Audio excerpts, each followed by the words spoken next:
ये सोचा कि नहीं मैं अपनी बेटियां जो है ना, देखिए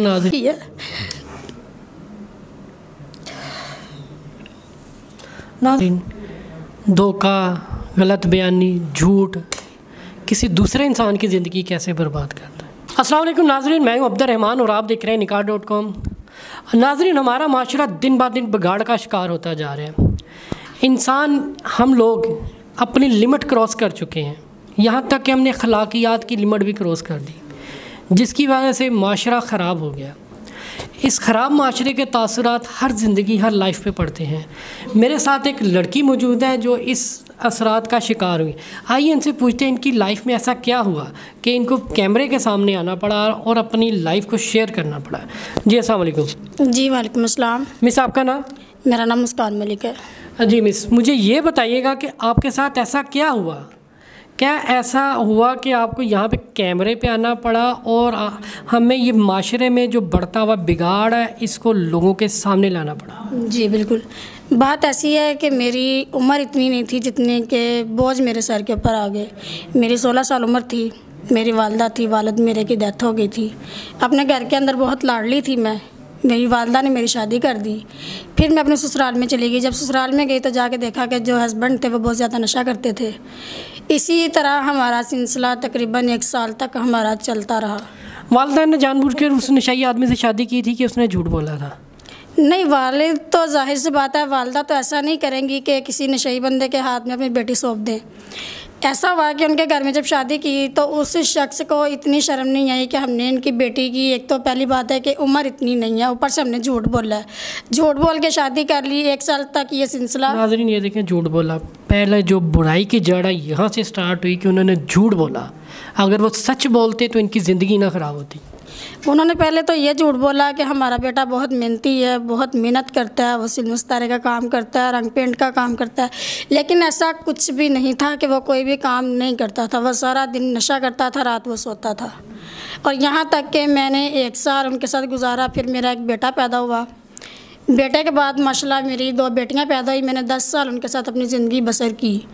10 साल के बाद मैंने जो ना कदम अपना उठाया, वो कहते हैं ज़िंदगी के 10 साल आपने दे दिए। 10 साल मैंने उनको दे दिए। मैंने बहुत मेहनतें भी की, मजदूरियाँ भी की उनके घर के अंदर रह के। मैं ग्लव्स मास्टर थी। अच्छा जी, मैं ग्लव्स की जो मास्टर थी, बाहर के मुल्क के मैं ग्लव्स जो वो सिलाई करती थी उस फैक्ट्री के अंदर। एक्सपोर्ट क्वालिटी जो होते हैं ग्लव्स। जी बिल्कुल, उसके अंदर मैं जॉब करती थी। मैं वो कर करके अपने बच्चों का भी पेट पालती थी, अपना भी पालती थी, घर के रेंट भी देती थी। लेकिन उनके घर वाले यही कहते थे कि आप क्या करती हो। करता तो हमारा बेटा, क्योंकि वो मेरा नाम करते नहीं थे और अपने बेटे का नाम आगे क्या वो पैसे पूसे लेकर नशा भी करता था आपसे? जी बिल्कुल, वो कहता था कि तुम्हारे पास पैसे ख़त्म नहीं हो सकते, बजाय कि उसको ये सोचना चाहिए कि मेरी वाइफ है, मेरी आपका बैंक थोड़ी है आप पैसे निकालती रहेंगी। ऐसे ही बिल्कुल ऐसे ही है कि मैं बैंक तो नहीं हूँ ना कि जो पैसे निकालूंगी उसको दे दूंगी वो अपना नशा कर ले। उसको चाहिए कि हमारी ज़रूरतें पूरी करे, मेरे बच्चों की करे। लेकिन ऐसा कुछ भी नहीं हुआ। कामों के पीछे वो मेरे साथ झगड़ा करते थे। आपकी लाइफ उसके साथ आगे चली कि ख़त्म हो गई?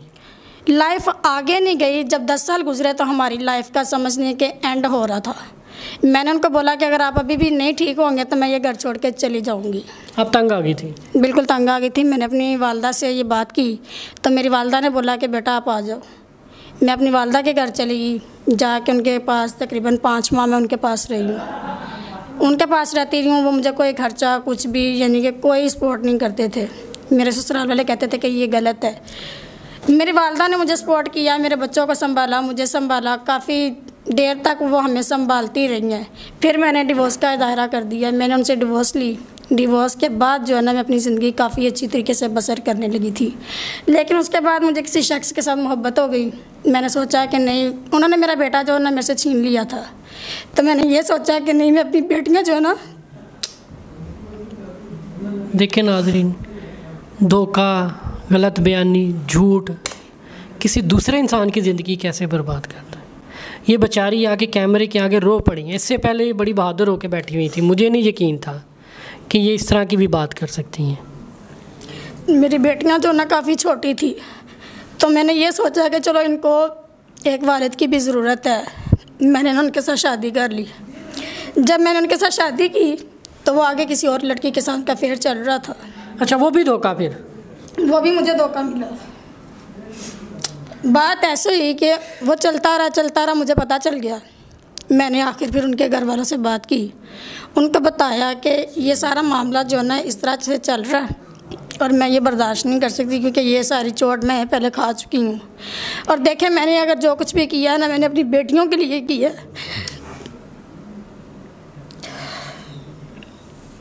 ना फिर बात ऐसी है कि मेरी बेटियों पे जब बात आई तो मुझे इस चीज़ का बहुत ज़्यादा दुख हुआ कि पहले भी धोखा और बाद में भी धोखा। मैंने उनके घर वालों से बात की, उनकी वालदा को बताया कि आपके बेटे ने इस तरह मेरे साथ किया।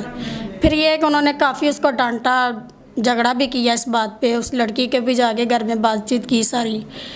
तो अभी जाके शुक्र अल्लाह का कि उनकी सपोर्ट की वजह से या मेरे घर वालों की सपोर्ट की वजह से शुक्र अल्लाह का कि मैं अपने घर में अब काफ़ी बेहतर हूँ, ठीक हूँ। क्योंकि इसलिए कि अपनी ज़िंदगी नहीं, अपनी औलाद की ज़िंदगी के बारे में इंसान को ज़्यादा सोचना चाहिए। अपनी औलाद के बारे में सोचा, लेकिन उस बंदे का क्या बना जिससे आपको मोहब्बत हुई थी? वो फिर मेरे साथ ही है, क्योंकि उसके घर वालों ने बोला कि अगर तुम इसके साथ भी धोखा करोगे तो आगे से आपकी बेटियों के साथ भी धोखा या बहनों के साथ भी हो सकता है। अगर आप किसी के साथ करोगे तो आपके आगे भी ये चीज़ें आ सकती हैं। आप उस बंदे के बारे में बताएं, उसका क्या बना? वो आपके साथ है या अलग हो गया, क्या सीन है उसका? बात ऐसी हुई कि वो मेरे साथ रहता ज़रूर था, लेकिन समझ लें कि रहते हुए भी वो मेरे साथ नहीं रहता था। इसलिए कि वो अगर घर में होता था तो वो सारा दिन फ़ोन पे, कॉल पे, उसके साथ मैसेज पे उसके साथ बातें करता रहता था। और वो लड़की को तो आदत किसी और के पीछे लगा, किसी और के पीछे वो लड़की को आदत थी कि कोई भी नया लड़का देखा उसके साथ दोस्ती कर ली। वो लड़का आपको धोखा दे रहा था, वो जिसके साथ बात कर रहा था वो आगे उसको चक्कर दे रही थी। ऐसे ही है, वो मुझे धोखा दे रहा था और वो लड़की उसको धोखा दे रही थी। नाज़रीन, जैसी करनी वैसी भरनी। उसने मुझे धोखा दिया और उस लड़की ने उसको ऐसा धोखा दिया कि उसी के ही दोस्त के साथ शादी भी कर ली। उसके घर में बसने लगी, एक बेटी भी पैदा कर ली, सारा कुछ कर लिया। जब सारी ठोकरें खा के वो मेरे पास वापस आया भी तो क्या आया, मतलब आपके वो दिल से उतर गया? दिल से उतर गया, बिल्कुल ऐसा ही हुआ, वो मेरे दिल से उतर गया। फिर नाज़रीन, ये थी हमारी माशरे में जो बुराइयां फैल रही हैं, उसका अंजाम ये हुआ कि इस बच्ची बेचारी की ज़िंदगी ख़राब हुई। एक शख्स ने धोखा दिया, झूठ बोल के शादी की उसके पेरेंट्स ने, वो नशेई था। दूसरे ने मोहब्बत का दावा किया, वो भी झूठा निकला।